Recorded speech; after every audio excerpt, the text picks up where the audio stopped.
وداعيا إلى الله بإذنه وسراجا منيرا বুখারী শরীফ প্রথম খণ্ড 109 নম্বর পৃষ্ঠায় 785 নম্বর হাদিস।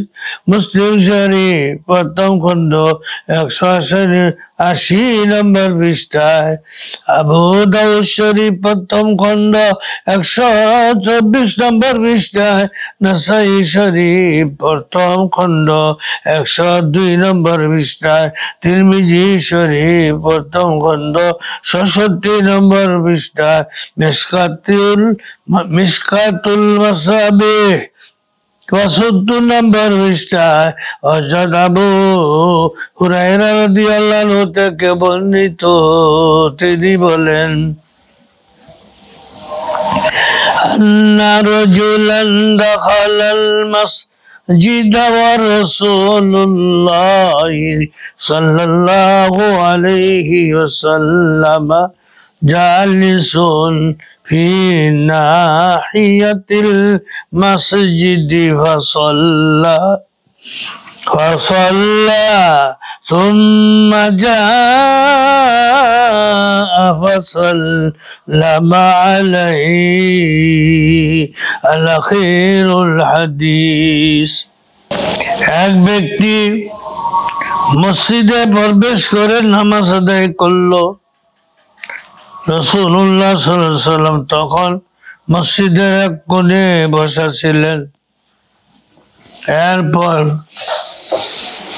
লোকটি রাসূল খোদা সাল্লাল্লাহু আলাইহি ওয়াসাল্লামের নিকট এসে তাকে সালাম জানালো। রাসূলুল্লাহ সাল্লাল্লাহু আলাইহি ওয়াসাল্লাম তাকে বললেন, ওয়া আলাইকাস সালাম, ওয়া আলাইকাস সালাম, যাও আবার নামাজ আদায় করো, তোমার নামাজ হয়নি। সে আবার গেল, ও নামাজ আদায় করলো। আবার সে নবীজির কাছে নবীজিকে সালাম করলো। তিনি উত্তরে বললেন, ওয়া আলাইকাস সালাম, আবার যাও পুনরায় নামাজ আদায় করো, তোমার নামাজ হয়নি।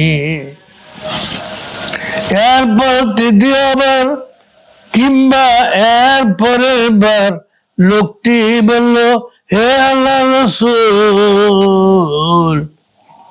সাল্লাল্লাহু আলাইহি ওয়াসাল্লাম, আমাকে শিখাইয়া দিন।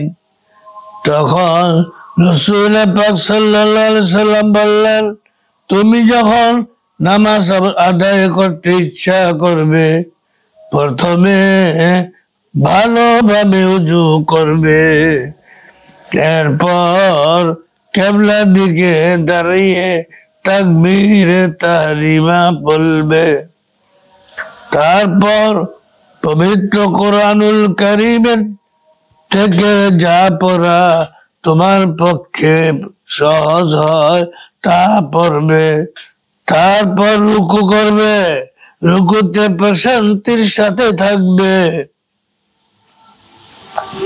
এরপর মাথা উঠাবে, সোজা হয়ে দাঁড়াবে, অতঃপর সিজদা করবে, সিজদাতে স্থির থাকবে, তারপর মাথা উঠে স্থির হয়ে থাকবে, এরপর দ্বিতীয় সিজদা করবে, সিজদা স্থির থাকবে, আবার মাথা উঠিয়ে সোজা হয়ে দাঁড়াবে।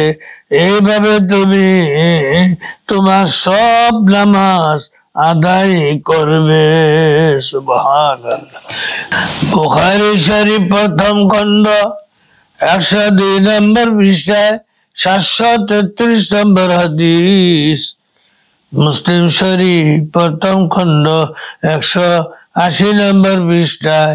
মিশকাতুল মাসাবিহ 82 নম্বর পৃষ্ঠায়। হযরত আনাস রাদিয়াল্লাহু আনহু থেকে বর্ণিত, তিনি বলেন, قال رسول الله صلى الله عليه وسلم أقيموا الركوع والسجود فوالله إني لا أراكم من بعدي رسول خدا সাল্লাল্লাহু আলাইহি ওয়াসাল্লাম বলেছেন তোমরা রুকু ও সিজদা ঠিকভাবে আদায় করবে আল্লাহর কসম আমি নিশ্চয়ই তোমাদেরকে আমার পিছন দিক হতেও দেখি সুবহানাল্লাহ বুখারী শরীফ প্রথম খণ্ড 109 নম্বর পৃষ্ঠা 783 নম্বর হাদিস মিশকাতুল মাসাবি 83 নম্বর পৃষ্ঠা হযরত শাকিক রহমাতুল্লাহ থেকে বর্ণিত তিনি বলেন আন্না খুযাইফা রাআ রাজুলান লা ইউতিম্মুর রুকুআ ওয়াস-সুজুদা فلما قضى صلاته دعاه فقال له حذيفة ما صليت قال وأحسبه قال ولو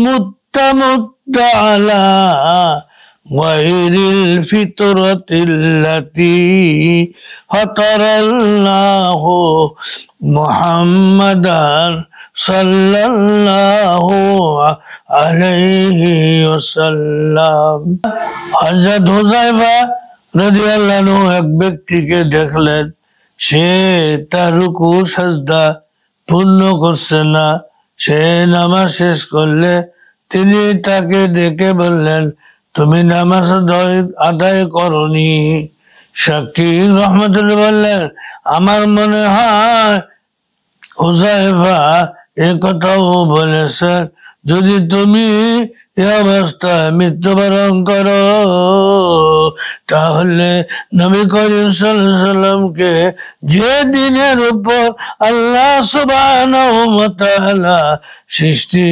করেছেন তুমি তার বাইরে মৃত্যুবরণ করবে আবু দাউদ শরীফ প্রথম খণ্ড 61 নম্বর পৃষ্ঠায় মুয়াত্তা মালিক রাহমাতুল্লাহ আলাইহি 43 নম্বর পৃষ্ঠায় 267 নম্বর হাদিস নাসাই শরীফ প্রথম খণ্ড 54 নম্বর পৃষ্ঠায় জামিউস সগীর 295 নম্বর পৃষ্ঠায় 3946 নম্বর হাদিস মিশকাতুল মাসাবি 57 নম্বর পৃষ্ঠায় হযরত উবাদা ইবনে সামিত রাদিয়াল্লাহু থেকে বর্ণিত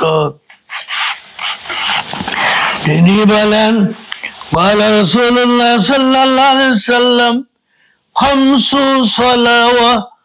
خمس صلوات افترضهن الله تعالى من أحسن وجوههن